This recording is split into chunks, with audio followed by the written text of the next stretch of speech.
really proud of our players and their ability to fight back. I thought our coaches made tremendous adjustments at halftime. Maybe as good as I've been around in a long, long time. I don't know. But, I've always said I'll be honest with you about whether we get out-coached, outplayed, give it away or whatever.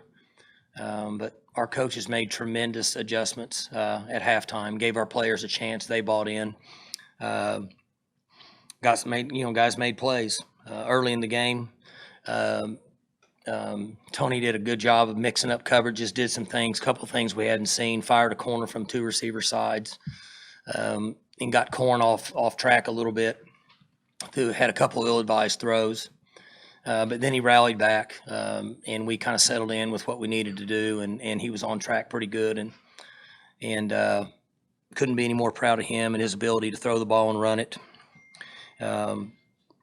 Defensively made some adjustments a little bit in the running game at halftime. We're able to squeeze the run better, force them into some throws. They made some throws, but we were in coverage. I mean, they made good throws. Made good catches. Our guys were right there, so I'm okay with that. You play a team that's, I don't know what they've been averaging on offense. They score a lot of points, so sometimes that's going to happen. But overall, it was good. Kicked the ball good, and so we'll let the guys enjoy it tonight, and then we got to get back to work tomorrow. Like you mentioned, the halftime adjustments off the top. What did you guys change it on offense to try to get things going? Well, we went to four wides. We just got rid of what we were doing, revamped it, went to four wides, said run 6 or 7 base plays, and we'll roll with it and play fast. Do you think that's what opened things up? Obviously, Cornelius had a huge fourth quarter running the football, going 4 wide. Do you think that did help there? Yes, yeah, that's why we did it, based on what they were doing. They played considerably different than what they played other people. And so we had to make adjustments and go from there. You talked. What stood out about the changes that you made on defense? What about it? What changes? We got out of our gaps, like 5 times in the first half, and we were using a certain technique, and we weren't having success with it, so we just got rid of it and went back to a little bit something base. And the backers got in there in the A gap a little bit better than what we had done. It wasn't as big an adjustment as we made on offense. It was more just the technique we were playing to try to cinch that in. The only issue you had when we do it is sometimes you're going to be in single coverage, which we were. It's you have a little concerning to be in single coverage against them, but we were in good shape. We made some plays, they made some plays. So more of a technique change and adjustment than actually the schemes. To win the way you did, Mike, and against an opponent that you were an underdog against in a real dramatic kind of way, did it feel like when you get bowl eligibility in the process, did it feel like 2014 kind of all over again? Yeah. I guess, yeah.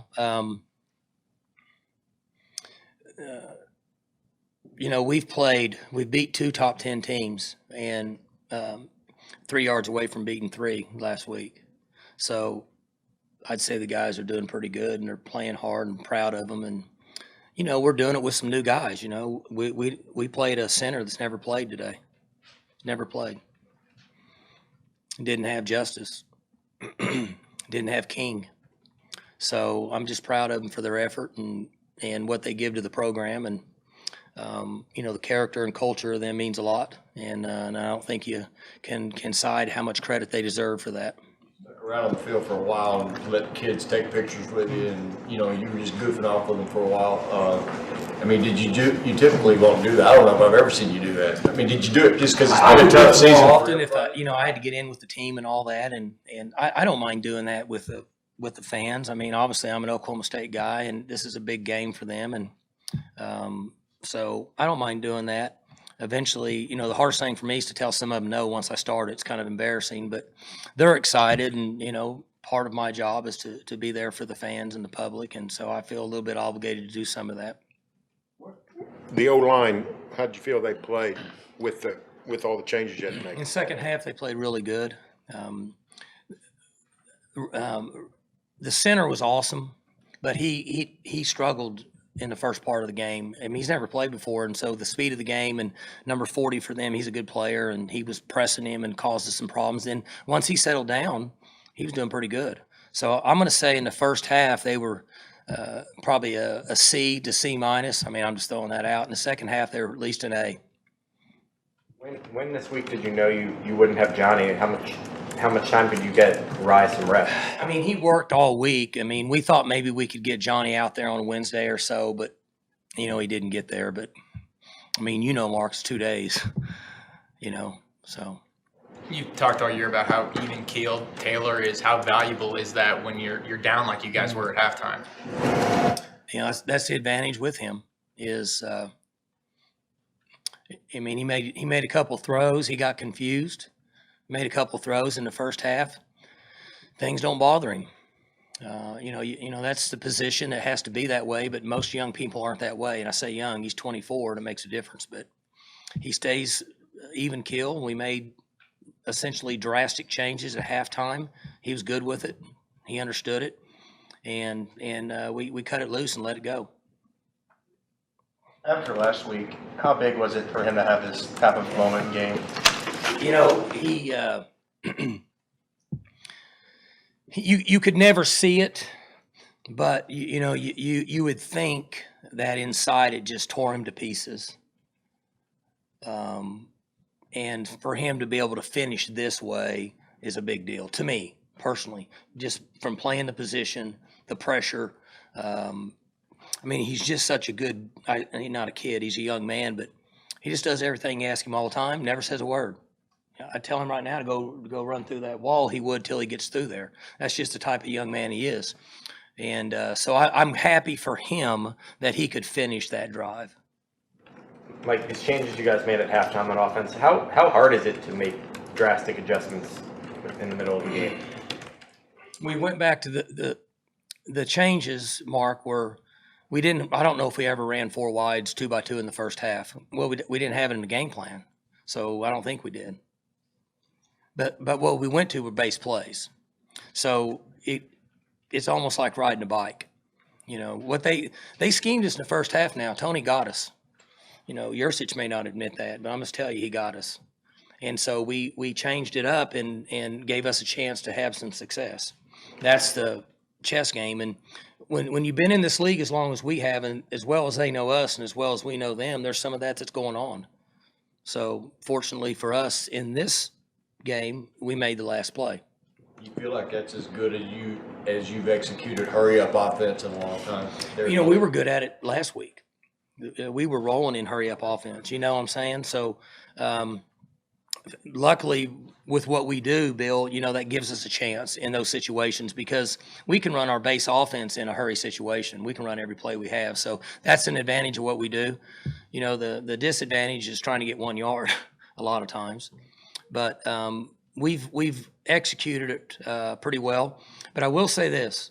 For the lack of experience that Corn Dog has in doing it, he's pretty good because that's not something that you do real easy. And he's been pretty good by not being in the system and doing it for years. You knew Chuba obviously was fast. Did you expect him to be as physical of a runner as he is? Not really. We talked about that, coming from Canada, and it's no disrespect to them, but they're way behind in American football than compared to us. And so I worried about that part of it. He didn't take a lot of shots in Canada. You can imagine him playing up there on those big fields and all that, with a bunch of guys chasing him that are probably not real fast. He didn't take a lot of them. So we were worried about that. But when he got here, as a freshman, about halfway through the year, we realized that he was going to be a physical young man. And so, knock on wood, he and LD, that's all we had. So we needed him to be physical and stay healthy and stay fresh and keep rolling. Mike, in West Virginia's last touchdown drive, Dana twice disdained a field goal and went for it on fourth down. Was that just a sign of respect of your offense, the way you guys were rolling? Is that how you took it? I would like to think so, but you guys, Dana was here. You know him. He's going to do what he wants to do. And I was surprised. They lined up in the Texas, the 2-point play in Texas. We called out. We did it. We practiced it. And we screwed it up just like they did. I mean, and so that was the only reason I was upset on that. But he's going to do the opposite of what you think he's going to do. He's always run plays like that. When they did go up 10 with, I think it's 7.5 minutes left, that put you in pretty severe trouble. I mean, at that point, did you change your mindset at all? Do you think we got to play faster? We got to gamble? Whatever the case. We ran the same plays on offense because they were working, and so we said we can't change that, so we have to run the same plays and just try to, Mike has the ability to call them fast because that's part of our system, and it's not easy to do. I mean, I've lived in that world. You get trying to call plays fast, and they call them too fast, and you get the wrong plays. Well, you only get 4 downs to get 10 yards. So there's a lot of pressure on him as a play caller to call plays fast, but make sure they're the ones that give you a chance to work. And then it goes to Corn, and then everybody else has to execute. That's kind of the way it falls. So Mike did a great job, and Jim made good calls late on the last play. Jim would have to tell you, but I think, they were going to play zone or whatever, and then he said, "Forget it, let's blitz them." And I didn't want to say anything, but that's under my breath what I wanted to do because that quarterback's too savvy. If he stands around back there, I just worried. And he made a great call and came after him and pressured him, pushed him out of the pocket. So both guys did a nice job. To get a touchdown from a walk-on tight end, to get apparently a good second half from a walk-on center from Minko America. Yeah, and then Cornelius goes against the Heisman candidate quarterback. You know what I mean? All the circumstances combined, is this as satisfying? Yeah, it's funny during the year, people ask, about the season and, are you frustrated and all that? And I enjoy working with, I'm old now. I enjoy working with the young men. I like seeing them improve. And for Corn Dog to get better and better, and then for 87 to make a play. When did he ever think that he would score a touchdown when he was coming out of high school against the 9th-ranked team in the country? And then for Rye to play center against the 9th-ranked team in the country and a defense that's given up 20 points a game, you would have never thought that would happen. And so it's pretty cool for those guys. To be honest with you, for him to be able to snap, now he has some low snaps, right? Like 3 low snaps or something. But for the most part, you were wanting him just to execute snaps and get in the guy's way. And I know that sounds kind of funny, but center's hard to play, especially when you're playing a zero nose guard. And so couldn't be any more proud of what he did. Mike, in the third quarter, Dylan fumbles that punt at the 18-yard line, and defense comes on, and it's 3 plays, 1-yard field goal. That defensive sequence, does it go through your mind at that time, this might be one of the biggest series of the game when they get that stop? No, really, when, Stoner is so reliable in everything he does, and you guys saw it probably on the replay. I saw it live because those are the things that I think about during the game. And I saw him turn to look right when he was going to grab the ball. And I'll joke with him tomorrow. There was 3 guys there, so I don't know where he thinks he was going. He should have just hugged it and he hugged the ball and jump on the ground. But he's trying to make a play. He's competitive. That's what he does. But yes, when that happened, I thought, gosh, dang, we're just every time we start to get close, we're just kind of trying to take ourselves out of the game. So, then I said, hey, let's get after him, hold him to the field goal, and they did. So with what your son did in his high school team last night, combined with this, is this one of your Pretty good 48 hours. pretty good weekend for your? Or really 24 hours. About maxed me out, yeah. Yeah, I couldn't be any more proud of Stillwater boys and their coaching staff. And then you throw this in, and for 24 hours, it's about all a guy can take, But pretty awesome deal. Good times. Mike, how satisfying as a coach is it to watch kids not lose the buy-in after 2 very disappointing fourth quarters? No doubt.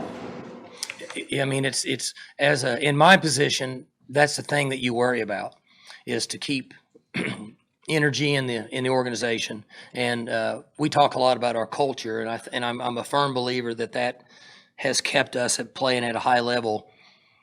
Because when you win and have as much success as we've been fortunate to have in the last however many years, when you don't play as good, the tendency is for everybody to say, hey, let's get this over and try again. And so I'm just proud of them for what they put into it and what they do. What value does that bowl streak provide now that you guys have extended it? How important is it for you guys to be able to get that 6th win? I mean, it is.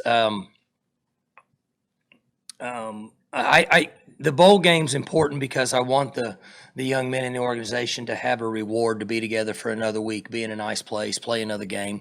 And we have so many walk-ons in our program that put so much into the organization, and they don't get to play a lot. That's a heck of a deal for them. So personally, for me, it's satisfying so that we can reward all the people. Maybe not the corn dogs and Phillips and those guys, but the young men that pay the price every day, and that's a big deal to them. That's really more important to me than anything because they put so much work in year round. In that same vein, then, with it being senior day, what are the emotions of this day like for you? Well, they're all the same for me. I mean, obviously I feel better now than I did this time last week. But I mean, it's just the same for me. I told them to be careful tonight, be careful who you get in a car with, make good decisions. I'd prefer to not get phone calls in the middle of the night, and all the things that you do as a parent, I do as the coach. It's the same thing. And I want everybody back just like you're leaving tonight so we can enjoy tomorrow and get ready to play another game.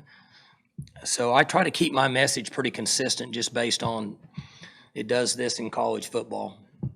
Mike, when did you get to the decision that Justice wasn't going to suit up today?